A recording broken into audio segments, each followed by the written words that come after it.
o si prefieren hola a todos. Veo que prefieren hola a todos. En primer lugar, deseo dar las gracias a las autoridades de la universidad por haberme invitado a dar esta conferencia. Y en segundo lugar, a cada uno de ustedes por hacerse presentes para escuchar lo que al menos es mi visión de la política económica. De hecho, hace muy poquito hice una exposición en Davos que tuvo un gran impacto a nivel internacional y esa charla que di en Davos tuvo una charla complementaria que di en CPAC en Washington. Es decir, son parte de la misma historia y de hecho es parte del material que está en mi nuevo libro que estará saliendo dentro de, si no me equivoco, 15 días. Y el libro se llama Capitalismo, Socialismo y la Trampa Neoclásica y el subtítulo es De la teoría económica a la acción política. Entonces, básicamente, como esto es un elemento muy importante dentro de lo que es mi marco de pensamiento y de cómo entiendo la política económica y sobre cómo accionar, les voy a contar cuál es mi apreciación sobre qué debe hacer y qué no debe hacer un gobierno para contribuir al bienestar de sus ciudadanos. Voy expoliando, digamos, cuanto más se corra el Estado, mejor.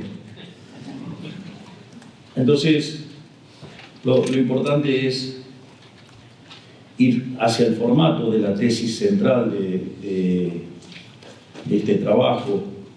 Digo, ¿por qué, digamos, hablar de capitalismo, socialismo y por qué la trampa neoclásica? Es decir, ¿por qué, digamos, la teoría neoclásica, digamos, constituye una trampa? Entonces, los elementos centrales para comprender esto es, primero, una cuestión de índole empírica.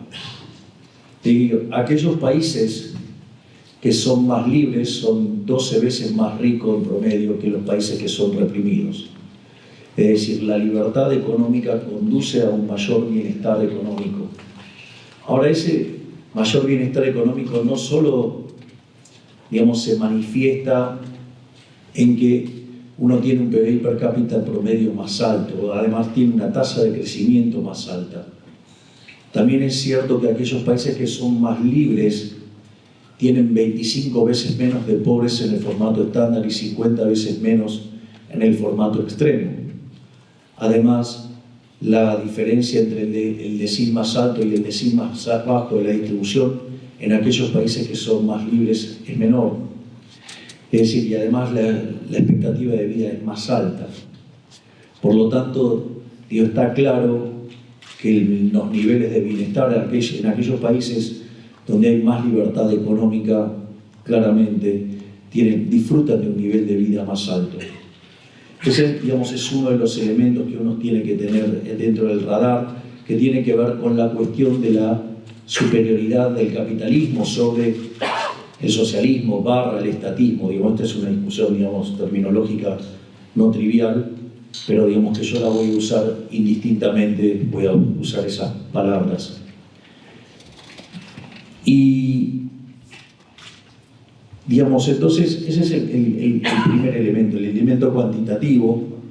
De hecho, este elemento cuantitativo es tan poderoso que, de hecho, los postmarxistas, después de la caída del muro, digamos, han llevado la lucha de clases a otros terrenos, y en lo que tiene que ver con la economía, básicamente lo que hacen no es cuestionar la superioridad en términos productivos del sistema capitalista, sino que lo que hacen es cuestionar la distribución. Señalan que el sistema es injusto. Esto también es interesante como argumento y para entender qué tipo de batallas uno está dando cuando discute este tipo de cuestiones, porque en ese sentido Hay un libro maravilloso de Israel Kirzner que se llama Capitalismo, Creatividad y Justicia Distributiva. Y una de las cosas que dice es: el sistema capitalista, sin lugar a dudas, es más productivo. Ahora, se lo cuestiona desde el socialismo porque es injusto y que ese nivel de injusticia es absolutamente intolerable y como consecuencia hay que intervenir y corregirlo. Y el argumento que hace Israel Kirzner es: si verdaderamente el sistema es injusto, no debería ser defendido. Y por más que sea más productivo, debería caer porque no es justo. Y lo que hace a lo largo de ese maravilloso libro, el cual lo recomiendo muy enfáticamente, es combinar la idea del principio de apropiación de Locke, es decir, que el que lo descubre es el dueño, se lo queda, con la idea del mercado como proceso de descubrimiento de Hayek. Y al combinar esas dos ideas, como el mercado no hay una torta que existe y después se distribuye, sino que en realidad es una torta que si ustedes quieren la idea de la torta es una torta que se tiene que ir descubriendo, se va creando, se va descubriendo en la medida que ustedes van actuando. Y en ese contexto, entonces, el que la descubre, naturalmente es el dueño, se la queda. Y por lo tanto, ese es el argumento que utiliza para probar que el sistema capitalista no solo es más productivo, sino que además es el único sistema justo que conocemos. Entonces, digamos, parte de la discusión también va por ahí. Otro elemento central para entender este problema que yo quiero abordar es la idea de la intervención conjugado con la idea de ese maravilloso libro de Friedrich von Hayek, que acaba de cumplir 80 años, que se llama Camino de Servidumbre.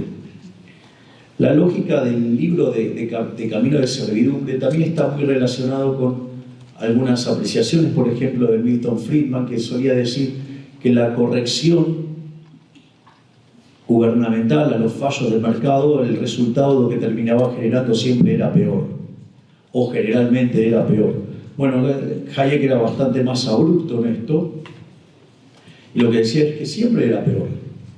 Y esto es muy interesante porque el argumento de Friedman era solamente estático. El argumento de Hayek es dinámico. ¿Y por qué es importante esto? Porque frente a una situación donde algún político identifica un supuesto fallo de mercado, en rigor, la verdad es que la corrección de ese supuesto fallo de mercado conduce a una situación mucho peor que la que teníamos originalmente. Y en general los políticos suelen ser muy arrogantes. Por eso, digamos, siempre cito con bastante frecuencia lo que fue la última obra de Hayek, La fatal arrogancia. Y en lugar de considerar que eso está funcionando mal como consecuencia del accionar del gobierno, lo que hacen es ir por una solución todavía muchísimo más violenta que consta en intervenir más. Y ese cúmulo de intervención lleva a que cada vez haya más presencia del Estado. Y esa mayor presencia del Estado tiene como contraparte la pérdida de la libertad. Y cuando esto entra en dinámica nos encontramos con situaciones de mayor estatismo. Es decir, le estamos abriendo las puertas al socialismo. El socialismo tiene distintos pelajes, no necesariamente tiene que ser la cara más absurda y cruel del socialismo, digamos, llamada comunismo, digamos, y que ha sido un fracaso en lo económico, en lo social, en lo cultural, y además asesinaron a 150 millones de seres humanos. Tienen otras caras como en el caso del fascismo, ¿sí? El propio Mussolini decía, él era socialista y estaba abiertamente en contra del capitalismo de libre empresa, y decía, dentro del Estado todo, fuera del Estado nada, y todo aquel, digamos, que esté contra el Estado será el enemigo. Digamos, y de hecho, una de las ramificaciones del fascismo, tuvo lugar muy cerca, digamos, que fue el nazismo, que es otra vertiente más del socialismo, por más que los socialistas lo nieguen. Porque una de las cosas que pasa con el socialismo es que luego del desastre que causan, ellos lo que van a decir es que nunca eso fue socialismo. Entonces, y también tienen otras versiones más light, digamos, o tienen, no sé, los socialdemócratas son tan peligrosos como cualquiera de estos, o les diría que lo son más, porque en realidad bajo una determinada pátina, una determinada máscara, son los que están abriendo las puertas de la intervención y del avance del Estado sobre la libertad individual. Y acá es donde juega un rol central, básicamente, la economía neoclásica. El punto central que yo quiero levantar es que aun cuando ustedes tengan economistas libertarios, o sea, verdaderos libertarios, entonces, cuando adhieren a las premisas de la economía neoclásica, terminan siendo absolutamente funcionales al socialismo. Es decir, esto es un tema, digamos, no menor, porque, miren, una de las locuras más grandes que a mí me ha pasado de ver con este tema es que, ¿qué es un modelo? Un modelo es una representación simplificada de la realidad. Es decir, como la realidad es muy compleja, ustedes construyen un modelo justamente para tratar de entenderla y capturan los elementos más importantes y dejan las cosas menos relevantes afuera, y de esa manera, es decir, imagínense que ustedes quieren ir de un lado al otro. Bueno, ahora tenemos los GPS y esas cosas, digamos, para andar en el auto, pero digo, los señores mayores, como mi caso, digamos, usábamos mapas. Imagínense un mapa de escala 1 a 1. ¿De qué le sirve un mapa de escala 1 a 1? Eso es una cosa absolutamente ridícula. No sirve para nada, porque en el fondo no les resuelve el problema. Entonces, ¿qué es lo que hace un mapa? Un mapa simplifica y deja la información relevante a la luz de la necesidad que ustedes tienen, que es ir de un lado al otro. Un modelo hace lo mismo. Eso es un modelo, es una representación simplificada de la realidad. Y la realidad es que cuando ustedes la realidad no mapea con el modelo, ¿qué es lo que haría una persona razonable? Cambiar el modelo. ¿Y qué es lo que hacen los neoclásicos? Se enojan con la realidad y la llaman fallo de mercado. Entonces, al llamarlo fallo de mercado, consideran que el problema es la realidad. Y por ende, intentan por la fuerza corregir esa realidad a la realidad que ellos consideran arrogantemente que debería ser. Y eso genera daño, no solo que genera un daño presente, sino que además causa daños en términos intertemporales. Digamos, había una frase maravillosa de Milton Friedman que dice: no hay nada más permanente que un aumento de gasto público, porque todas estas intervenciones en general conllevan aumento de gasto público. Y ahí es más, están condenados a la tiranía del status quo, porque están los que se benefician de las intervenciones y los que proveen las intervenciones y que después no quieren cambiarlas. Entonces, básicamente, eso es una de las cosas. ¿Y qué es lo que hace? Este sistema neoclásico, esta forma de pensar, lo que habilita es la intervención de los mercados. Y al habilitar la intervención de los mercados, habilita el crecimiento del Estado en la economía y la pérdida de la libertad. Y por ende, los neoclásicos, aún siendo libertarios, siguen siendo un problema para el sistema. Por eso en algún momento, cuando arranco mi charla en Davos, digo: Occidente está en peligro. Porque la realidad, estamos cada vez avanzando en dosis crecientes de intervención.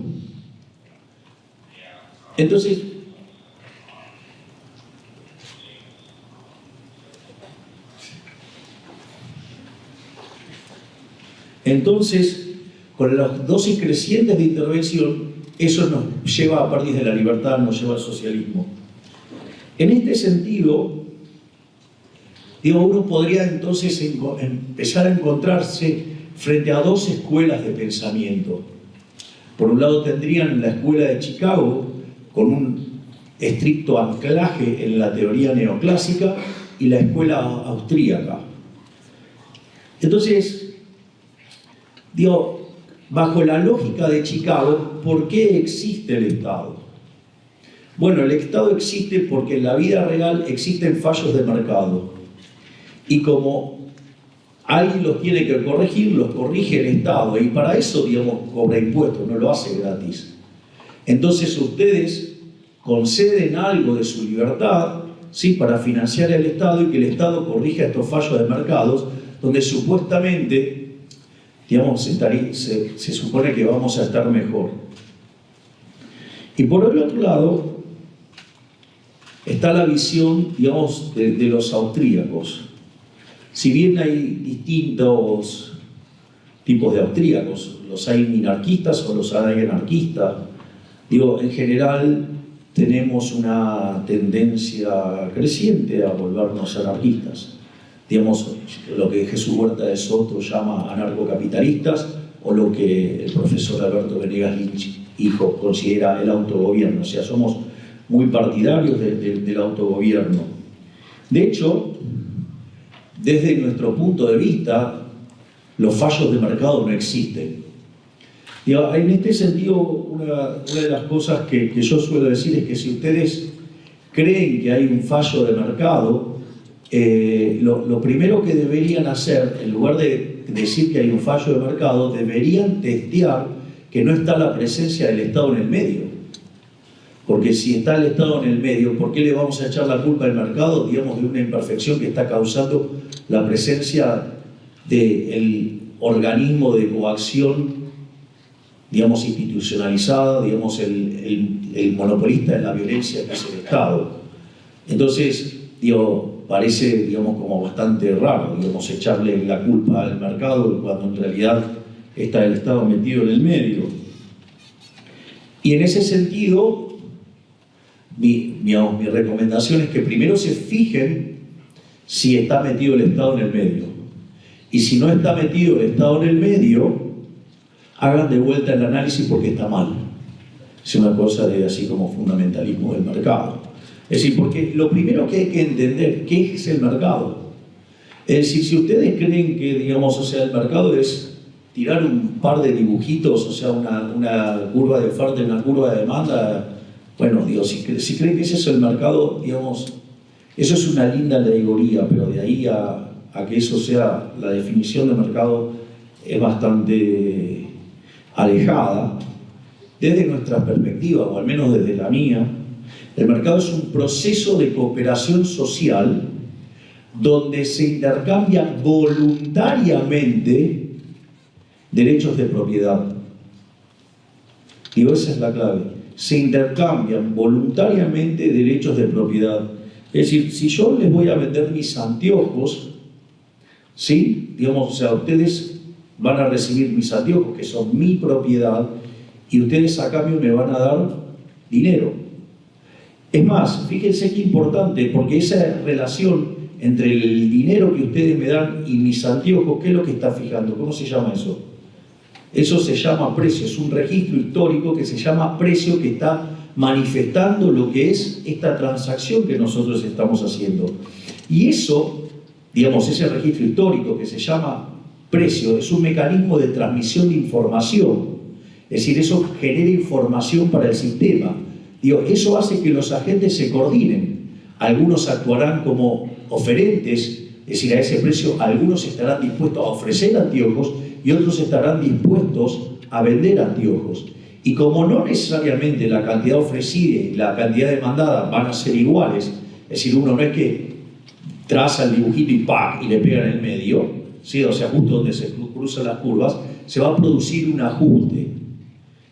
Es decir, digo, qué sé yo, hay modelos más divertidos, digamos, cómo surge todo este proceso, digamos, y modelos que lo son menos, pero lo importante es que entonces el precio es un mecanismo de transmisión de información, coordinación y ajuste. Y vean que esto ocurre básicamente, ¿por qué? Porque en el medio está una de las instituciones más importantes del capitalismo de libre empresa, que es la propiedad privada. Es decir, no es lo mismo si yo voy a vender estos anteojos siendo míos que siendo de otros. Si son de otros, ¿qué me importa? Son de otros. O sea, cualquier cosa me viene bien. Ahora, si son mis anteojos, claramente es distinto. Me acuerdo que durante la campaña, cuando hacía este ejemplo, usaba un ejemplo muy divertido, que era, decía, bueno, te vendo mis anteojos y te los cobro $250.000. Entonces alguien decía, no, bueno, pero eso podría ser un disparate. Y le digo, bueno, lo que pasa es que él viene del tiempo y sabe que soy el próximo presidente de los argentinos, con lo cual ahora vale nunca otra cosa. Claramente, digamos, o sea, hay mucha gente tratando de buscar, por ejemplo, mis camperas. O sea, el otro día vino un amigo mío que es economista y además es historiador y encuentra esa campera que yo usaba durante la campaña que tenía en la parte de arriba azul. Dice, esto es algo histórico, si esto me lo llevo, esto vale un montón de guita ahora. Tiene razón. O sea, yo solamente me acoté a los anteojos porque sin las muletas oculares se me resulta bastante difícil. Es más, de hecho, días atrás he recibido la crítica muy torpe, muy rudimentaria por parte de un senador que además encima es economista.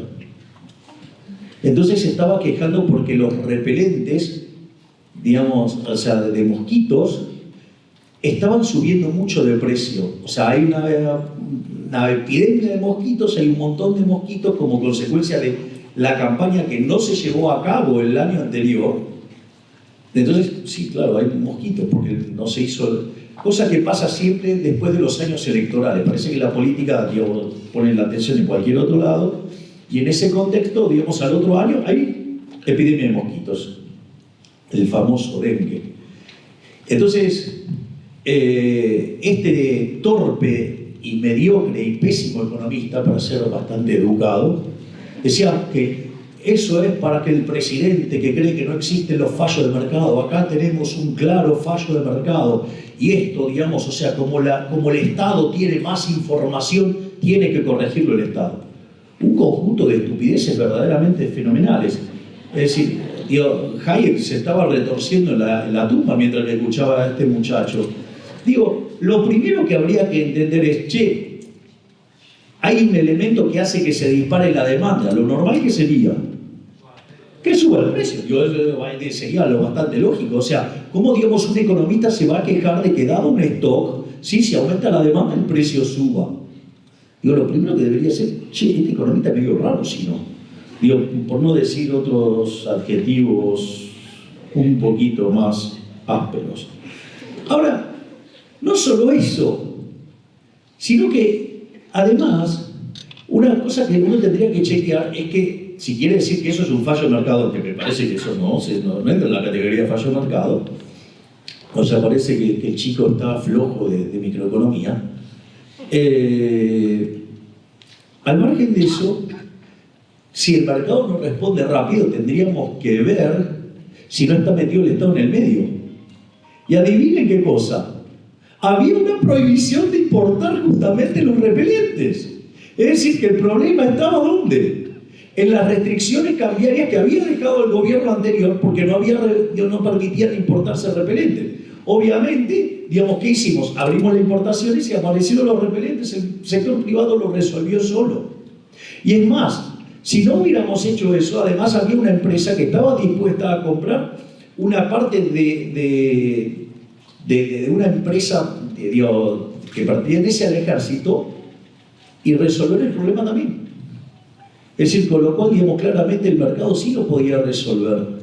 Entonces, vean que en la medida que se mete el gobierno e interfiere con impuestos o demás regulaciones, la propiedad privada, eso impacta en el precio y por ende el sistema no funciona como corresponde. Si ustedes toman el socialismo en el caso extremo, digamos, donde no hay propiedad privada, al no haber propiedad privada, ustedes no pueden hacer cálculo económico, el sistema queda a la deriva y conduce a la pobreza, a la miseria, que es básicamente la tesis central del libro Socialismo de Ludwig von Mises, quien en 1922 anticipó lo que pasaría en 1989, que es la caída del muro. Y les cuento, aplastó a los zurdos, no al lado razonable de la vida. Digamos, eso como... Vean cómo, digamos, o sea, todo el tiempo aparecen este tipo de cosas. Pero claro, es interesante porque también en todo esto entran los incentivos, porque obviamente este muchacho, digamos, defendía, digamos, que se vendieran las vacunas. Ahora, miren qué interesante, porque para que las vacunas sean efectivas, ustedes tienen que tener la segunda dosis. Si se aplican la primera hoy, la segunda se la tiene que aplicar de a 3 meses y los mosquitos para ese momento ya habrán desaparecido, porque de hecho en este momento ya está desapareciendo, ya pasó el pico. Es decir, ¿qué sentido tiene? Ninguno. Y además, no solo eso, sino que además la vacuna solamente está terminada en la fase 3. Es decir, y está entrando en fase 4, es decir, recién se está empezando a probar en humanos para ver que no tenga efectos colaterales. Pero claro, digamos, los laboratorios que tienen esas vacunas tienen mucho interés que se apliquen. Entonces ustedes tienen muchos ensobrados en los medios de comunicación y tienen cómplices en la política. ¿Acaso este chico que estaba bregando por la intervención del Estado y la provisión de vacunas tendrá algún interés? Digamos, si leemos los austríacos, ya sea Evo Bauer o leemos a Murray Newton Rothbard, puede ser que encontremos cosas interesantes. O sea, puede ser que tenga algún tipo de interés en que esto fluya como negocio. No sé, sabremos después. Digo, está claro que muchos periodistas y especialistas que hablan en los medios sí tienen intereses.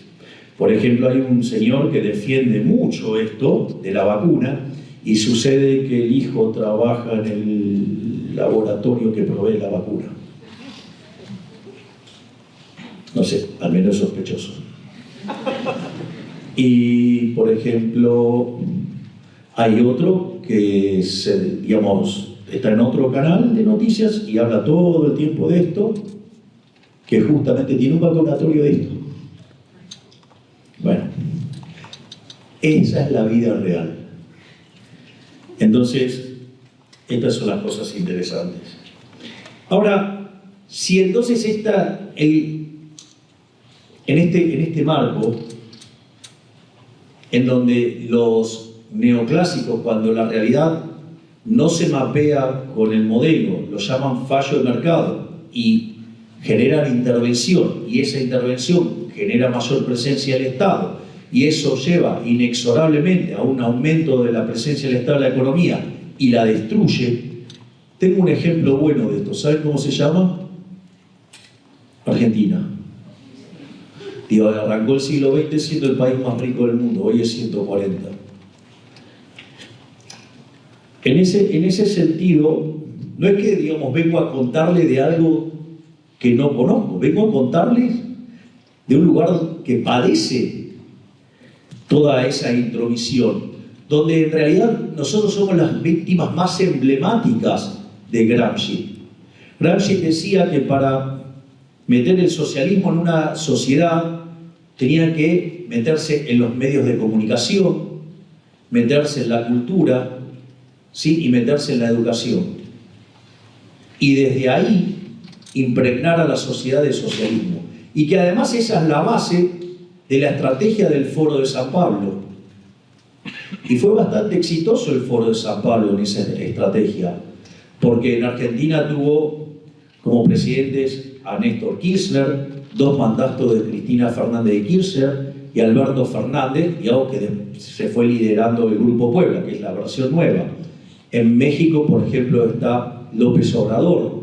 En Uruguay estuvo Tabaré Vázquez, estuvo Pepe Mujica. En Chile estuvo Lago, Bachelet, Boric. En Paraguay estuvo Lugo. En Bolivia Evo Morales. Ahora, digamos, en Colombia Petro. En Perú estuvo Castillo. En Brasil estuvo Lula y Dilma Rousseff. Es decir, así, en España, digamos, está Sánchez. Es decir, que en definitiva son sumamente efectivos en sus estrategias. Y no hablar de los casos sangrientos como Cuba y Nicaragua. Por lo tanto, digamos, uno se lo debería tomar mucho más en serio este tipo de cosas. Son mucho más peligrosos de lo que uno cree. Y en ese sentido, entonces la idea es, bueno, ¿y cómo rastreamos esto? ¿Dónde apareció el problema en el sistema neoclásico para que se genere esta monstruosidad? Y, digamos, esta segunda tesis, que es la que tiene que ver con rastreando el origen del problema, tiene que ver con lo que es la interpretación paretiana, o sea, ni siquiera de Pareto, sino, digamos, economistas de mediados del siglo XX que hicieron una interpretación paretiana sobre la idea de la mano invisible, donde esa idea de la mano invisible, hecha por los teóricos del equilibrio general, está en conflicto con la idea de la mano invisible, con la idea de la fábrica de alfileres. Entonces, si estamos considerando que el problema deriva del conflicto entre la fábrica de alfileres y la mano invisible, entonces eso requiere que vayamos a revisar la contribución de papá, o sea, de Adam Smith. Entonces, en ese sentido, de hecho, es uno de los fallos del mercado que presenta la teoría neoclásica. La teoría neoclásica presenta como fallo de mercado, uno de los fallos de mercado se llama no convexidades. Es decir, las no convexidades es lo que se suele llamar estructuras de mercado, digamos, concentradas: monopolio, oligopolio, duopolio, monopsonio, duopsonio, o sea, todo ese tipo de monopolios bilaterales. Digo, es lo que empiezan a estudiar en el libro de microeconomía después del caso de la competencia perfecta. Después, por ejemplo, otros tipos de fallos de mercado están los bienes públicos, las externalidades, la información asimétrica o los fallos de coordinación.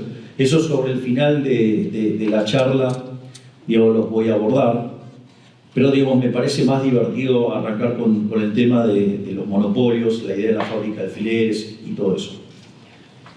Digo, cuando ustedes básicamente repasan la obra de Adam Smith, desde mi perspectiva, digo, porque cada uno, digamos, tiene distintas opiniones sobre lo que es la contribución de Adam Smith, digamos, yo en este momento voy a estar haciendo referencia al segundo libro de Adam Smith, que se llama Investigación sobre la naturaleza y las causas de la riqueza de las naciones. Desde mi perspectiva, ese libro es un libro que tiene las bases que nos permite entender el crecimiento económico. Es decir, básicamente Adam Smith se adelantó más de 200 años a lo que descubrimos los economistas en materia de crecimiento económico. Y en ese sentido, básicamente, lo primero que desarrolla y que es fundamental para el modelo de Adam Smith es la idea de la fábrica de alfileres. Es decir, la fábrica de alfileres ustedes lo pueden entender como un problema de división del trabajo, lo cual tiene mucho sentido. Y la fábrica de alfileres también lo pueden mirar desde un punto de vista productivo. ¿Qué era lo que decía el ejemplo de Adam Smith? Que si una persona, básicamente, producía una sola persona se dedicaba a producir alfileres, y aun cuando fuera muy bueno, digamos, podía producir 20 alfileres por día. Ahora, si ustedes básicamente dividían esa tarea en 15 tareas, es decir, con 15 trabajadores, si ustedes quieren, la producción per cápita saltaba a 5.000. Es decir, se aumentaba 25 veces la productividad. Bueno, eso se llama rendimientos crecientes. Es decir, ustedes están metiendo ahora mucho más trabajo y la producción sube mucho más que proporcionalmente. Es decir, si ustedes lo quisieran representar gráficamente, eso es una función de características convexas, que no es lo mismo que un conjunto convexo, que son cosas distintas. Entonces, en ese sentido, una función convexa tiene un problema, que ustedes no la pueden maximizar salvo que se vayan al borde. Digo, ya les voy presentando los problemas que empiezan a aparecer. Pero, y obviamente, ¿hasta qué lugar van a dividir? Y van a dividir el trabajo en tanto y en cuanto tengan un mercado. Por eso también lo que ustedes tienen es que el límite de la división del trabajo es el tamaño del mercado. Y por eso es tan importante en esta lógica abrir la economía. Porque, no sé, supone el caso de Argentina. En Argentina viven casi 47 millones de habitantes. Entonces ustedes estarían haciendo algo con un mercado de 47 millones. En cambio, si ustedes abren el mercado, ustedes tienen un mercado de 8.000 millones de seres humanos. Por lo tanto, digamos, ustedes pueden hacer una fiesta de productividad entonces. Porque además tienen rendimientos crecientes. Entonces el comercio les generaría una ganancia de bienestar fenomenal. En ese sentido, no solo se queda en ese punto Adam Smith. Adam Smith, una de las cosas que dice es que una persona, conforme va trabajando, va aprendiendo a hacer mejor su trabajo. Es decir, que en la idea del modelo de crecimiento económico que tenía Adam Smith estaba ¿qué cosa? La idea del learning by doing. Es decir, conforme ustedes más tiempo llevaban haciendo su trabajo, y ustedes iban a querer ahorrar ese factor de ustedes, que es el trabajo. Y entonces, ante la misma paga, trabajar menos y mantener la productividad implicaba tener un learning by doing. Y no solo eso, lo que decía Adam Smith, dice que una vez que ustedes aprendían a hacer su trabajo y cada vez lo hacían de mejor manera, descubrían de alguna manera que les permitía tener un salto de productividad. Ese salto de productividad, ¿cómo se llama? Progreso tecnológico. Es decir, fíjense que entonces el modelo de Adam Smith en el plano productivo tenía no solo los rendimientos crecientes, la fábrica de alfileres, sino que además tenía otras cosas como el learning by doing y tenía básicamente lo que es el progreso tecnológico. Es decir, ustedes miran un libro de crecimiento económico moderno y cuando quieren explicar el crecimiento económico, lo tienen ahí. Es decir, Adam Smith les ganó a todos, se adelantó bastante. Es decir, siempre sostengo que Adam Smith es a la economía lo que Gauss a la matemática, es alguien que se adelantó 200 años. Además, hablaba de los mercados libres y de un Estado pequeño. Y eso llevaba a qué conclusión? Que cada uno de nosotros, guiados por nuestro propio interés, aún sin querer hacerlo de manera premeditada, contribuía a maximizar el bienestar general. Es decir, la idea de la mano invisible. Y la idea de la mano invisible de atrás tiene mercados competitivos, ¿sí? Y tiene, pero en mercados competitivos entendidos como libre entrada y salida. Acá también hay una buena interpretación, digamos, a la Hayek. Hayek, o sea, critica al modelo de competencia perfecta. Y en realidad el modelo de competencia perfecta necesita de muchos agentes, básicamente por un problema de índole matemática. Si ustedes estudian, por ejemplo, van y repasan un libro de economía industrial y quieren ver la cantidad óptima de empresas en un mercado, ustedes tendrían que ver, digamos, fíjense que donde es el mínimo de costo medio coincide con donde pasa el costo marginal. Si justo ahí, digamos, pasa la curva de demanda, ustedes tendrían que el número de empresas que en ese mercado debería estar dado por ese punto. Ahora, no necesariamente, digamos, la demanda va a cortar ahí. Es decir, entonces ustedes van a tener función y entonces cuando salen de ahí, el precio deja de estar guiado por el costo marginal, digamos, y pasa a estar más guiado por el costo medio, digamos, para cuando quieran comparar si van a agregar o no una planta más o si va a haber una firma más o no. Y eso hace que entre las distintas curvas de costos medios, ustedes, según donde calza la función de demanda, se va a determinar el número. Si la curva de costos medios de una planta está por debajo de la de dos plantas, va a haber una planta, y si no, va a haber dos. Y eso genera un triángulo que es ineficiente. O sea, hay una ineficiencia. Y esa ineficiencia se divide por el número de empresas que hay. Entonces, cuando ese número tiende a infinito, ese triángulo, que es una suma fija, ¿qué pasa? Tiende a cero. Y por lo tanto, digamos, tienden a un óptimo. O sea, con lo cual, el argumento de la competencia perfecta con n tendiendo a infinito, básicamente, también es un problema de índole matemático. Digo, si quieren ver el artículo original sobre eso, es un artículo de Don Patinkin. Pero, digamos, es algo bastante estándar en todos los libros, digamos, de economía industrial o libros de regulación económica. Obviamente que ese mundo que describió Adam Smith digamos, prontamente fue refutado ¿por quién? Por Malthus, y quien desarrolla la ley de hierro de los salarios, pero la ley de hierro de los salarios tenía como contraparte ¿qué cosa? Una estructura productiva distinta. Es decir, Malthus lo que decía es que los rendimientos marginales no eran crecientes, sino que los rendimientos marginales eran decrecientes, porque ustedes iban y ocupaban una tierra y producían. Obviamente, si ustedes pueden elegir cualquier tierra, ¿cuál van a elegir? La más productiva. Ahora, el que viene segundo no puede elegir la más productiva, va a elegir la segunda más productiva. Entonces, aun cuando los dos trabajaran igual, la productividad del segundo era menor, es decir, la productividad marginal era decreciente.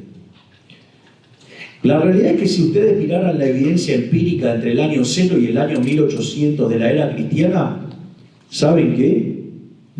Malthus tenía razón. El problema es que a partir de ese momento, digamos, el mundo cambió sustancialmente. Y fíjense que esto es lo que en crecimiento económico se llama el palo de hockey. Ustedes lo pueden ver en los estudios de Angus Madison. Si ustedes se fijan entre el año 0 y el año 2000, ustedes tienen que entre el año 0 y el año 1800 el producto per cápita solo subió 40%. Todo concentrado en el siglo XVI, es decir, después del descubrimiento de América. Con lo cual la tasa de crecimiento anual compuesto del producto per cápita era 0,02%. Es decir, ustedes para duplicar el PBI necesitaban 3.500 años. Ahora, ¿qué es lo que pasó en los 200 años restantes? El PBI per cápita se multiplicó por 9,8 veces. Es decir, tuvimos una explosión de riqueza nunca vista. Es decir, hoy, hasta, digamos, los propios emperadores de muchos años atrás envidiarían el nivel de vida de las clases medias y en algunos casos de algunos países hasta de las clases bajas. Entonces, en ese sentido, y ustedes tienen que en esos 200 años la población se multiplicó por 7 u 8 veces. Es decir que cuando ustedes miran la realidad hay rendimientos crecientes, es decir, el que la vio verdaderamente fue Adam Smith, porque fue el que vio lo que venía para adelante. Obviamente, digamos, en la línea de Malthus, digamos, escribieron Ricardo, John Stuart Mill, Marx. Es más, cuando aparecen los neoclásicos, cuando aparece, digamos, la teoría subjetiva del valor, con Menger, Gibbons y Walras, tampoco se alejaron de la idea de los rendimientos marginales decrecientes. Pero sucede que, entrado el siglo XX, se empiezan a dar cuenta que había algo que se llamaba crecimiento económico, es decir, estaba empezando a haber crecimiento económico. Es decir, durante el siglo XIX se produce una fuerte aceleración de la tasa de crecimiento. De hecho, de 0,02 salta a 0,66. Una parte es explicado por las mejoras en las condiciones de vida y otra por la mayor productividad. Entonces empiezan a darse cuenta que había otra cosa y que la teoría económica no lo podía explicar como en su formato. Y ahí es donde aparecen las contribuciones de Alfred Marshall y Alvin Young, que empiezan a discutir el tema de cómo generar crecimiento en ese formato neoclásico en el que trabajaban, con una función de producción que tenía el formato que había propuesto Malthus. Entonces, en ese sentido, por ejemplo, van a encontrar una frase célebre de Marshall respecto al capital humano. O sea, ya la idea de capital humano la presenta Marshall a inicios del siglo XX y básicamente con eso es lo que trata, digamos, de explicar, por ejemplo, cómo darle crecimiento económico. Y otra parte que también discutían era el hecho de generar externalidades agregadas para que haya rendimientos crecientes. Que dicho sea de paso, estos elementos fueron levantados a mediados de la década del 80 por Paul Romer, digamos, uno de los impulsores de la teoría del crecimiento endógeno, o sea, la teoría moderna del crecimiento económico, digamos, que en 1983 fue tutoriado en su tesis por Robert Lucas Jr., es decir, alguien que, digo, justamente hizo contribuciones maravillosas en la teoría del crecimiento económico. Entonces, digo, ya había ya esta discusión, como tenía que ver con la presencia de monopolios en paralelo, en la micro, por ejemplo, Joan Robinson, ¿qué hace? Desarrolla la teoría del monopolio. En paralelo también aparece Chamberlain, lo que a mí me parece mucho más interesante todavía como enfoque, que hablaba de la competencia monopolística. Es decir, había todo un clima de la época que estaban viendo cómo estos problemas de estructuras de mercado tenían como contraparte rendimientos crecientes y se generaba crecimiento económico. Es decir, el mundo estaba discutiendo eso en las 2 primeras décadas del siglo XX. Pero bueno, digamos, como todas las cosas buenas, en un momento se termina. Básicamente llega la Gran Depresión, y cuando aparece la Gran Depresión, todo, a ver, hasta la llegada de la Gran Depresión, ustedes tienen que lo que hoy conocemos como macroeconomía estaba dominada por lo que se llamaban el enfoque vixeliano. Básicamente ustedes tenían un modelo de características intertemporales donde la interacción entre el ahorro y la inversión determinaba la tasa de interés, que no es ni más ni menos que el precio relativo de los bienes presentes respecto a los bienes futuros. A ver, vamos a ponerlo en estos términos.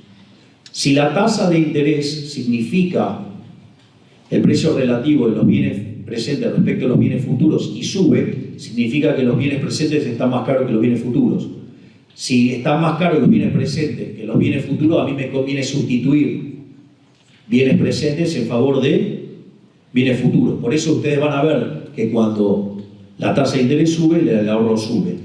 O, puesto en otros términos, cuando la tasa de interés baja, la inversión aumenta. ¿Por qué? Porque quiere decir que los precios futuros son más altos que los presentes y a mí me conviene vender en el futuro más que ahora. Por eso las empresas, ¿qué hacen? Pasan producción del presente al futuro vía inversión. Y en paralelo, en el mercado de dinero se determinaba que el nivel de precios, es decir, la relación entre oferta y demanda determina el nivel de precios. En ese contexto, digo, ustedes tienen 3 escuelas, tienen la escuela sueca, digamos que son los herederos directos de Wicksell, tienen la escuela de Cambridge, Inglaterra, que donde, por ejemplo, ustedes van a encontrar ahí el case del Tratado del Dinero. Es decir, el case con el cual discute Hayek. Y en paralelo van a tener a la escuela austríaca. En realidad la escuela que dominaba la escena en ese momento era la escuela austríaca. Y la realidad es que cuando ustedes leen la historia monetaria de los Estados Unidos de Friedman y Schwartz en el capítulo 7, o si quieren ir por la cosa más simplificada, leen The Great Contraction, sí, que es la extracción de ese capítulo. Friedman y Schwartz a George Harrison le dan la paliza del siglo, pero yo no voy a estar justificando lo que hizo George Harrison, pero la realidad es que lo que hizo fue seguir la recomendación que le dijeron. O sea, le dijeron, bueno, deja que el sistema limpie solo, pero se olvidó que habían creado un monstruo que era el sistema de encaje fraccionario. O sea, entonces el modelo no cambiaba con la vida real, digamos. O sea, por eso Mises, Hayek, más tarde Rothbard, hacen tanto énfasis en lo que, digamos, aquí se conoce como banca Simons, o, digamos, el sistema de 100% de encaje para los depósitos a la vista y un mercado, digamos, para lo que tiene que ver a tasa de interés. En ese sentido, bueno, después de eso aparece un ser siniestro, nefasto, de Cambridge, Inglaterra, que se llama John Maynard Keynes, y lo que hizo fue tomar todo ese sistema como consecuencia de un error, de un tipo que aplicó el modelo incorrecto, y que rompió todo. Es decir, agarró todo el marco analítico que existía y lo rompió todo. Si ustedes lo miran, esto está en un libro mío que se llama Desenmascarando la mentira keynesiana. Si ustedes lo miran desde una perspectiva matemática, de hecho Keynes era matemático, es brillante lo que hizo. Es decir, agarró el modelo dominante de la época y lo rompió todo, pero no le dejó un hueso sano. Fue una cosa, pero es increíble cuando ustedes lo miran, la sistematicidad para romper el modelo. Ejemplo, yo dije, en el mercado de bienes ustedes en la interacción de ahorro e inversión determinan la tasa de interés, que se llama tasa de interés vexeliana, en realidad es una tasa de interés real, que es un mecanismo de coordinación intertemporal. O sea, era un modelo de características intertemporales, incluía el presente y el futuro. Bueno, en realidad, digamos, eso lo rompe todo Keynes. Porque cuando crea la función de consumo dependiendo del ingreso, es decir, que, digamos, con la idea de la propensión marginal a consumir, digo, eso tiene dos características. Por un lado es una bestialidad conceptual, poner el ingreso dentro de la función de consumo. Si ustedes van y estudian microeconomía, claro, cuando estudian la teoría del consumidor, ustedes van a tener que la función de demanda depende de los precios y del ingreso. Pero eso es ¿por qué? Porque están mirando, ¿qué cosa? Una situación particular de un consumidor. Si ustedes van a equilibrio general, el ingreso desaparece como función. Y si ustedes miran las funciones de exceso de demanda en equilibrio general, solamente depende de los precios. Porque ¿cómo van a estar determinados sus ingresos? Y van a estar determinados por el ocio que venden en el mercado de trabajo, con lo cual es una cantidad que está vinculada al mercado de trabajo, y el salario, y a su vez la participación que tengan en los beneficios de las empresas, que van a estar determinados por la producción y los precios de cada uno de estos bienes. Y esas decisiones, entonces solamente con que entren todos los precios alcanza y sobra. Es decir, es redundante poner el ingreso, no tendría por qué estar. Pero claro, Keynes era matemático, no era economista, y lo único que había estudiado economía era un curso en Cambridge con Marshall de un semestre, o sea, justamente con el campeón del equilibrio parcial. Y él tomó un problema de equilibrio parcial y lo extendió a equilibrio general. Claro, eso no era trivial, porque eso daba lugar a una monstruosidad llamada multiplicador. El multiplicador, digo, para un político es maravilloso. Es la reproducción del milagro, la reproducción de multiplicación de los panes. Es decir, esto, digamos, claro, digo, porque básicamente ustedes, o sea, es interesante la teoría general, porque todo lo que sea bueno es obra del político y todo lo malo es culpa de los demás. O sea, él psicológicamente tiene un perfil bastante psicópata, ¿no? O sea, todo lo bueno es mío y todo lo malo es todo culpa de ustedes. Es bravo la teoría general. Después, por ejemplo, lo otro que aparece, al margen que el multiplicador es una forma de violar la restricción del presupuesto.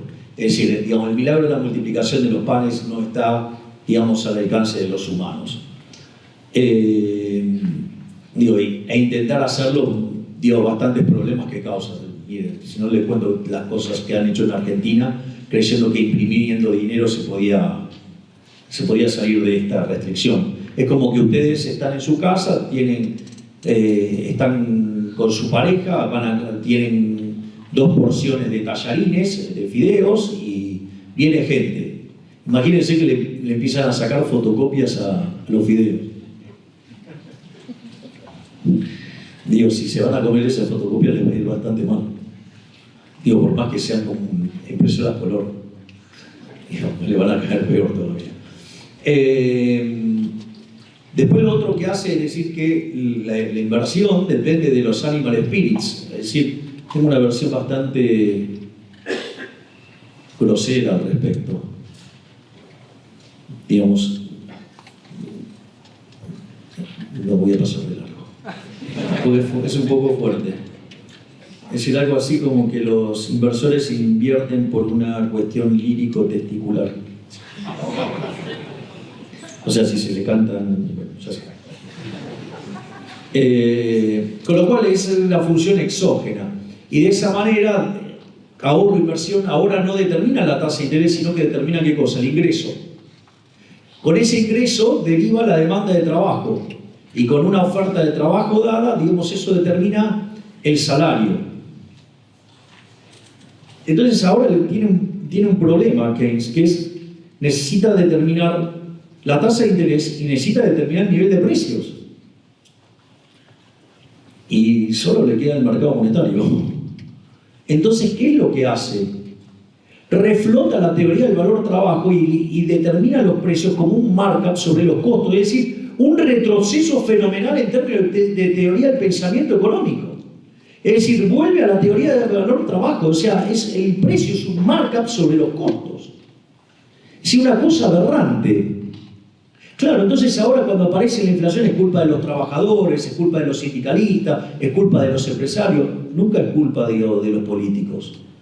Y en el mercado monetario, digamos, determina la tasa de interés, lo cual es aberrante. Es decir, la tasa de interés existe porque existe el tiempo, no porque existe el dinero. Es decir, la tasa de interés tiene que ver con pasar el consumo del presente al futuro y viceversa. Es decir, entonces si yo quiero adelantar mi consumo, tengo que ir a endeudarme y pagar por ello. Es decir, la tasa de interés tiene que ver con que existe el tiempo, no con que existe el dinero. Ustedes pueden tener si ustedes tienen una economía intertemporal, la tasa de interés existe aún cuando no tengan dinero. Es decir, otra bestialidad.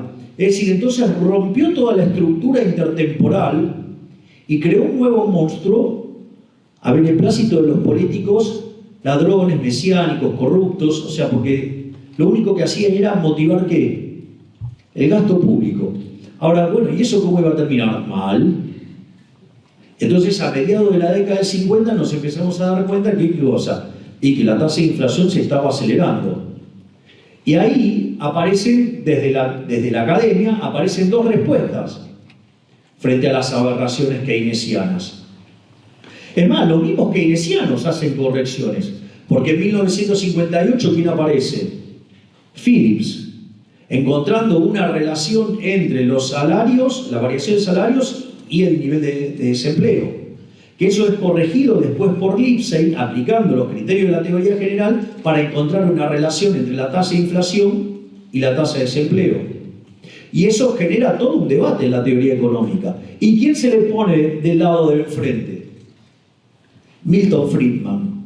Cuando ustedes revisan la obra de Milton Friedman, cada una de las contribuciones de Milton Friedman es una contribución espejo de lo hecho por Keynes. Y un debate que después termina, les diría, en el año 68, con el artículo de economía más leído de la historia, que es el rol de la política monetaria, donde desarrolla la curva de Phillips aumentada por inflación. Dice que la política monetaria puede causar efectos de corto pero no de largo, y después eso, en el año 72, digamos, es perfeccionado en términos teóricos por Robert Lucas con la hipótesis, aplicando la hipótesis de expectativas racionales que ya había desarrollado Mood tiempo atrás, y eso da como resultado que en el año 73 lo valida empíricamente, y a partir de ahí, digo, se supone que la gente razonable dejó de ser keynesiana, salvo que vivan en Banana Republic.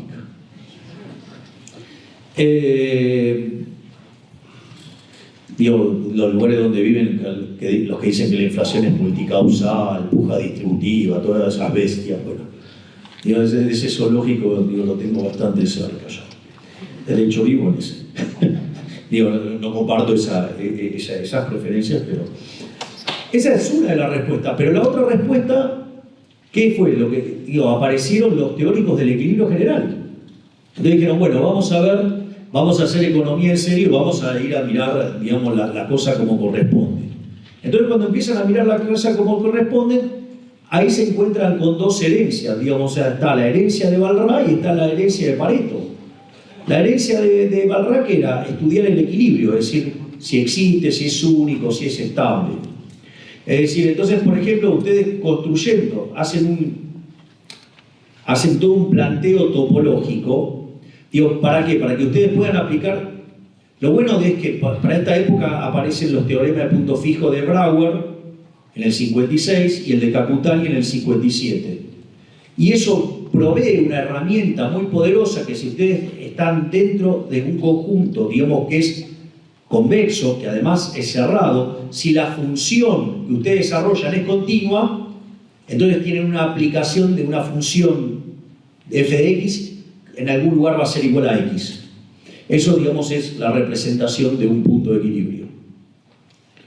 Entonces, en ese sentido, lo que había que construir eran funciones de exceso de demanda que fueran continuas. Entonces, cuando ustedes desarrollan toda la teoría del consumidor, cuando desarrollan toda, digamos, la teoría de la firma, o sea, básicamente el resultado de todo eso, ¿qué son? Funciones que son continuas. Entonces, si suman funciones continuas, la función agregada es continua. Entonces, y si arman las funciones de exceso de demanda, siendo las de demanda continua y la de oferta continua, la función de exceso de demanda también es continua. Entonces, si el conjunto de precios opera, digamos, sobre un conjunto convexo y que además es cerrado, ¿sí? ¿Qué es lo que va a pasar? Entonces van a encontrar un vector de precios de equilibrio donde oferta y demanda en cada uno de estos mercados coinciden. Además, si estamos trabajando con funciones que son aplicaciones punto a punto, es decir, cada vez que ustedes le tiran un precio, le devuelven una cantidad, entonces ese equilibrio además va a ser único. Y si los efectos directos superan a los efectos cruzados, lo cual, digamos, es bastante razonable, el precio del té en el mercado del té pega más fuerte que lo que pega en el mercado del café, por más que sean sustitutos.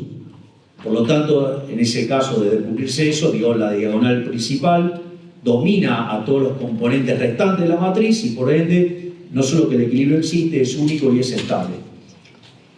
Hasta ahí todavía no hay problema. Hasta ahí, digamos, todavía no hay ningún problema con la fábrica de alfileres. El problema es cuando metemos la idea de ¿qué? De la idea de la mano invisible en línea con el óptimo de Pareto. Porque ahora le vamos a querer dar al equilibrio, además, una propiedad normativa y que es eficiente. Y ahí es donde viene el problema. ¿Por qué viene el problema? Porque está claro que ustedes están maximizando funciones de utilidad sujeto a la restricción presupuestaria. Hasta ahí no hay problema. Ahora, ¿qué pasa cuando ustedes quieren maximizar beneficios si la función de producción tiene el formato de la fábrica de alfileres? Eso no le, digamos, pueden tener una función continua, pero ¿qué característica tiene? No es un máximo, es un mínimo. Y si ustedes quieren escaparse de esa situación, se tienen que ir a una solución de borde. Pero si se van a una solución de borde, tienen otro problema, porque entonces quedaría una sola empresa. Y eso también ocurrió, se llamó socialismo o comunismo y eso también fue un fracaso, por lo tanto no parece que eso sea una solución. Entonces, a partir de ahora, ¿ustedes qué tienen? Tienen un problema entre la fábrica de alfileres y la mano invisible.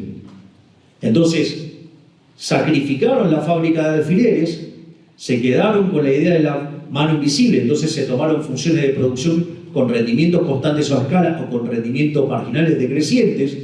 Eso da funciones de oferta que maximizan el beneficio, funciones de demanda que maximizan la función de utilidad, y ese equilibrio que ahora que existe, que es único y que es estable, además es óptimo de Pareto. Pero el haber abrazado eso y quedarnos con las funciones de producción, ya sea con rendimientos constantes a escalas o con rendimientos marginales decrecientes, tiene una consecuencia letal en términos de que no podemos explicar el crecimiento económico. Es decir, la presencia de rendimientos constantes a escala no nos permite explicar el crecimiento económico. Y como no nos permite explicar el crecimiento económico, ahora estamos en un problema grave. Porque si hay algo que caracterizaron los últimos 250 años de la historia de la humanidad, ¿qué es? Un fuerte crecimiento económico. Por lo tanto, tenemos una teoría económica que no sirve para nada. Porque en realidad, digamos, arrancamos queriendo explicar el crecimiento económico y sucede que caminamos 250 años y estábamos en los mismos lugares donde arrancamos entonces. Entonces, ¿qué es lo que hace la teoría del crecimiento económico? Le pone parches. Entonces le crea el progreso tecnológico de manera exógena. O, de manera muy inteligente, cuando solo y Swan desarrollan el modelo del 56 y solo lo testean en el año 57 y solamente puede explicar el 15% del crecimiento económico, ¿qué es lo que le dice George Stigler desde Chicago? Le dicen, no, el problema es que vos no contemplás el capital humano. Y ahí aparecen dos líneas de investigación también, porque aparece la línea micro, que es Gary Becker, y la línea macro la desarrolla Hirofumi Usawa, donde básicamente lo que detecta Hirofumi Usawa es que el modelo de solo colapsa porque la tasa de crecimiento de la población está determinada de manera exógena. Entonces crea un mecanismo por el cual emparcha eso para meter el capital humano, que también lo mete a dedo, y consecuentemente se puede corregir eso y se puede generar el crecimiento económico. Es decir, que en el fondo los economistas andamos dando vueltas por la vida con todos modelos emparchados porque no queremos arreglar el problema de fondo, que es el problema, digamos, de cómo lidiamos con los rendimientos crecientes. Y ya, digamos, entrando sobre el final, digamos, de esta presentación, vean que esto es muy interesante porque, según la teoría económica, ¿no?, digamos, neoclásica, los monopolios son malos. Es decir, los rendimientos crecientes son malos. Y nosotros acabamos de describir la explosión fenomenal de riqueza de los últimos 250 años. De hecho, hubo que cambiar la definición de pobreza extrema, porque si lo seguíamos haciendo con $1 diario, de 95% de pobres en formato extremo en el año 1800, hoy tendríamos menos de 5. Entonces la pregunta es, ¿cómo puede ser que la teoría económica dice que los rendimientos crecientes son malos, es decir, que los monopolios son malos, y los rendimientos crecientes generaron una explosión de riqueza tan grande en la historia de la humanidad?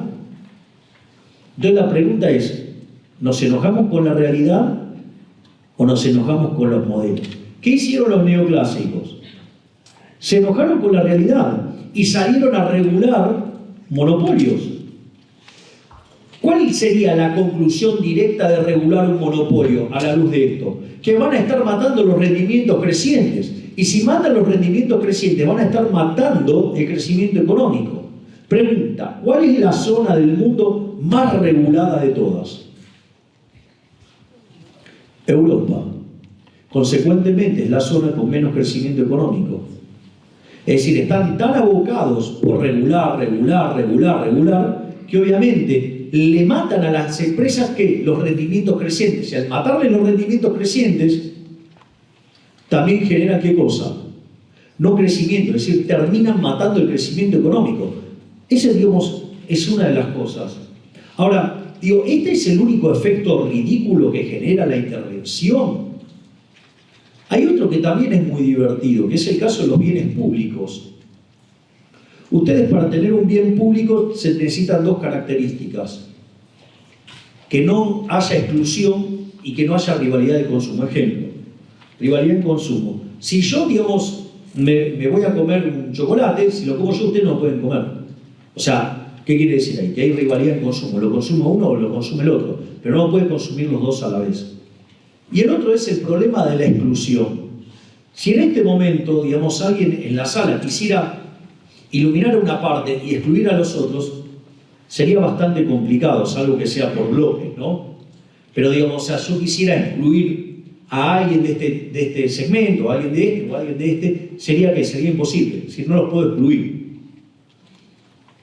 Digamos, hay un bien que constituye estas características de consumo no rival y de exclusión imposible, que es el caso emblemático del libro de texto de bienes públicos, que es el caso de los faros. Es decir, un faro, digamos, tiene esas características. O sea, si yo pongo un faro acá y los empiezo a iluminar, si ellos consumen esa luz, ustedes también la pueden consumir. Es decir, no hay exclusión. Es decir, que lo consuma a ellos no quiere decir que ustedes no lo puedan consumir. Y es más, el que provee la luz tampoco lo puede excluir. No es que les da a ellos y a ellos no. No tiene forma de excluirlos. Por lo tanto, está claro que estamos frente a un caso de bien público. Ahí, digamos, o sea, se justificaría la presencia de un bien público. Y eso justificaría la presencia del Estado, la intervención, es decir, el aparato de coacción violenta, esa organización criminal llamada Estado. Digamos, entonces, digamos, estaríamos dispuestos, por la bendita teoría neoclásica, regular monopolios y que nos revienten el crecimiento. Estaríamos dispuestos a que intervengan para corregir este supuesto fallo de mercado que son los bienes públicos. Es muy interesante porque en aquella época en Chicago, donde, digamos, estaba Milton Friedman, había un abogado que le gustaba participar de esas reuniones. Ese abogado que daba clases en la Escuela de Leyes de Chicago se llamaba, que en paz descanse, Ronald Coase. Claro, como él no estaba contaminado con las estupideces que tenemos los neoclásicos en la cabeza, claro, él iba y escuchaba las discusiones. Entonces, por ejemplo, la de los faros. Entonces, ¿qué es lo que hizo Coase? Fue y revisó todos los faros del siglo XIX. Adivinen qué descubrió. Que todos eran privados. Es decir, estaba mal definido el modelo de negocio del puerto. Es decir, yo no proveo un faro porque sí. Es decir, digamos, si yo voy a proveer un faro es porque tengo algún interés para que la gente venga a la tierra. Entonces, ¿qué es lo que pasa? Si yo soy un puerto, si tengo un faro, digo, no solo va a trabajar de día, también va a trabajar de noche. Y por lo tanto voy a mejorar mis ingresos. Aparte, si tengo dado un costo fijo, cuanto más pueda meter de ingreso variable, bajo más fuertemente el costo medio y entonces que mis ingresos aumentan sustancialmente. Consecuentemente, el problema no es que hay un fallo del mercado, el problema es que, de vuelta, se estaba mirando que de manera incorrecta, ¿sí?, el tema del modelo de negocio. Entonces, cuando ustedes empiezan a corregir y mirar este tipo de cosas, se van a dar cuenta que además corregir todas estas cosas implica asumir y saber cosas y manejar determinada información, como por ejemplo las preferencias de todos los agentes de todo el tiempo, sobre todos los bienes, o sea, una cosa verdaderamente, digamos, no solo de los presentes, sino además de los que están por nacer. O sea, requiere una cantidad de información que, digo, por eso Hayek hablaba de la fatal arrogancia, porque implica ser omnisciente, omnipresente y omnipotente, o sea, implica ser y jactarse de Dios. Le digo que muchos políticos se lo creen. Digo, el chiquito digamos que de los repelentes, digamos, o sea, yo me lo imagino diciéndole, che, pibe, esperá, digo, yo te enseño. No le anda lejos a eso. Pero dicho esto, no solo eso, después ustedes tienen otros problemas, no sé, las externalidades. De vuelta, las externalidades en consumo. La externalidad de consumo es un problema de la cabeza de los economistas. ¿Por qué? Digamos, porque tiene que ver con un problema para resolver el sistema de ecuaciones. ¿Por qué? Porque si yo tengo una externalidad de consumo, quiere decir que el consumo de A afecta en el consumo de B. Entonces B no va a definir su consumo hasta que no lo haga A. Pero, digamos, eso puede generar una relación circular de que qué cosa pasa, que no decide ninguno. Pero eso es un problema, digamos, de índole matemática. Puede pasar cualquier cosa, alguien consume y se terminó el problema. Y el otro problema, digamos, que es el de producción, digo, no sé, el caso típico es el caso de la empresa que contamina en el mar, en el agua. Y es cierto, está la empresa que contamina el agua. Ahora, ¿por qué, digamos, lo puede hacer y generar eso y lo hace libremente? No, hay que poner impuestos piguvianos que internalice y entonces, digo, que de vuelta, tienen que saber información que no manejan, pero aún si la conocieran, digamos, o sea, la implementación también sería complicada. Pero ¿saben por qué pasa eso? Porque el ejemplo está mal definido. Porque si ustedes tuvieran escasez de agua, y el agua, digamos, o sea, ustedes necesitan el agua porque si no se mueren, ahí el agua va a dejar de tener precio cero. Al dejar de tener precio cero, alguien se va a ocupar de generar, digamos, no sé, agua mineral, por decirlo de alguna manera, o lo que fuera, y entonces cuando la empresa que está arriba le contamine, van a ir y le van a arrancar los dientes de una patada.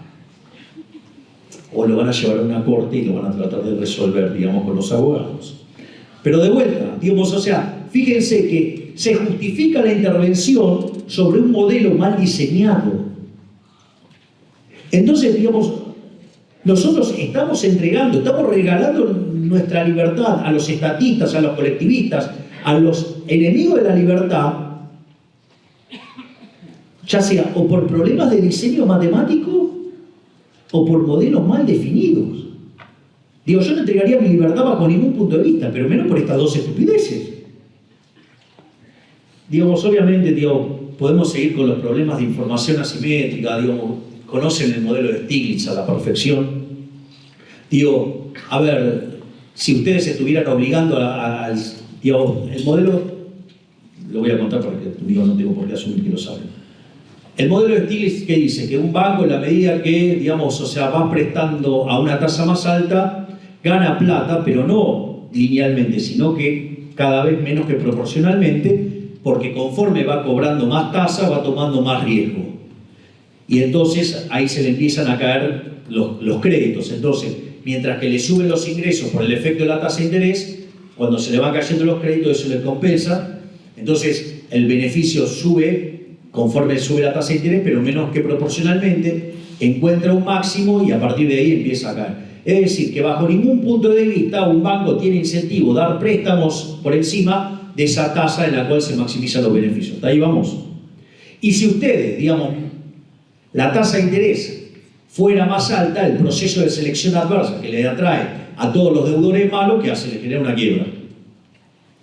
Eso en una situación donde por algún momento hay una explosión de demanda de crédito, puede darse una situación donde el equilibrio de mercado implique una tasa de interés por encima de ese nivel. Pero los bancos, ¿qué van a hacer? No van a proveer ese nivel de crédito. O sea, van a proveer hasta la tasa de interés donde maximizan los beneficios. Entonces, ¿qué es lo que hace? Como es una tasa debajo del equilibrio, genera un exceso de demanda.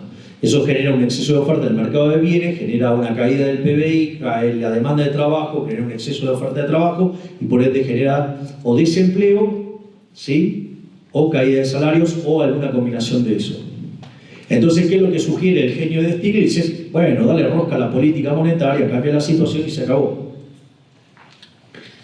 Bueno, parece bastante fácil la solución. ¿Cuál es el problema? El problema es, yo les hago una pregunta. Si yo obligara a los bancos a prestar el dinero, ¿cómo lo tomarían? Mal. ¿Por qué? Porque es una expropiación, o sea, no están pudiendo ustedes disponer libremente de su propiedad. De hecho, ¿qué es lo que va a hacer? ¿Le va a generar qué cosa? Les va a generar un daño patrimonial, les va a destruir riqueza, ¿sí o no? Bueno, el señor Stiglitz lo propone corregir con política monetaria. Ahora, cuando ustedes lo corrigen con política monetaria, ¿cuál es la consecuencia? Que van a estar generando inflación. Es decir, el dinero va a perder poder. O sea, el poder adquisitivo del dinero se va a degradar. Y consecuentemente, la expropiación está ocurriendo vía la degradación del poder adquisitivo del dinero. Y además, eso, digamos, afecta al funcionamiento del precio, afecta a la coordinación y por ende termina generando daños intertemporales muchísimo más fuertes a que dejar que el mercado, digamos, haga el learning by doing y lo vaya corrigiendo solo. Es decir, aún este caso, digamos, que le sirvió el premio Nobel de Economía, digamos, es una aberración, digamos, entendido en un contexto intertemporal, dándole un rol central a los derechos de propiedad. Ustedes se dan cuenta que entregarle, en este caso, al Banco Central el control de la propiedad vía la política monetaria es un espanto. Bueno, y después están los fallos de coordinación, que también es otra aberración, ¿no? Los fallos de coordinación en el fondo no es ni más ni menos que una aplicación, digamos, de algún sentido de lo que es el dilema de los prisioneros. Ahora, el dilema de los prisioneros asume, digamos, que los individuos no pueden interactuar entre ellos. O sea, si pudieran interactuar entre ellos, claramente no habría dilema de los prisioneros. Está claro eso, ¿no? Pero, digamos, el modelo asume explícitamente que ustedes fuerzan a los reos a que no interactúen con ellos. De vuelta. Acá no hay un fallo de mercado, acá hay un fallo que es que alguien está obligando que los agentes no pueden interactuar. Es decir, acá el problema es que aparece el ente represor, el organismo criminal llamado Estado, que no nos deja interactuar. Entonces, no es que se produce un fallo de mercado, en realidad el problema es que está el Estado ahí en el medio. Entonces, ahora supongamos que no está el Estado y los agentes no se conocen. Bueno, aprenderán. Es decir, la pregunta es, ¿cómo alguien va a ser tan fatalmente arrogante, alguien va a ser tan soberbio, creer que va a poder desde la Torre del Marfil saber mucho mejor que los tipos que están ahí en la trinchera y que le va la vida en eso? Entonces, ¿qué es lo que quiero decir con todo esto? Que los neoclásicos, y que es lo que acabo de probar, al haberse enamorado tanto del modelo de equilibrio general, si ustedes quieren llamarlo Arrow-Debré, o si quieren ser más precisos, llamarlo Mackenzie-Arrow-Debré, o si todavía quieren ser más exquisitos y lo quieren llamar Wall-Mackenzie-Arrow-Debré, nos hemos enamorado de ese modelo, y cuando la realidad no mapea con ese modelo, lo llamamos fallo del mercado. Y eso habilita la intervención, y esa intervención habilita la presencia del Estado. Y como el resultado de eso es peor, entonces motivamos mayores intervenciones. Y ahí entramos en el camino de la servidumbre que nos pone de cara al socialismo. ¿Quieren un buen ejemplo? Argentina. Es decir, si no hubiera sido por la administración desastrosa de los últimos 20 años, olvídense de la posibilidad de tener un presidente que sea un liberal libertario. Por eso es que cuando, digamos, tengo el tema de la herencia, no me quejo. Si yo sabía que la única forma en que nosotros podíamos entrar era una triple carambola, ¿sí? Y con todo podrido. Bueno, se dio la triple carambola, todo podrido. Soy el primer presidente liberal libertario de la historia de la humanidad. Es decir, pero digo, es como una suerte de cisne negro. Entonces, digamos, tratemos de entender. Y después hay una cuestión, digamos, que en el caso argentino es bastante interesante y da lugar al optimismo, que parece que los argentinos hemos madurado y hemos entendido que las soluciones fáciles no dan resultado. Y por ende pareciera que hemos aprendido que el único camino es el camino de la libertad. Porque si abrazamos la libertad, vamos a tener un futuro muchísimo mejor. Y si vamos por la senda del colectivismo, vamos a terminar siendo una villa miseria. Muchísimas gracias y ¡viva la libertad, carajo!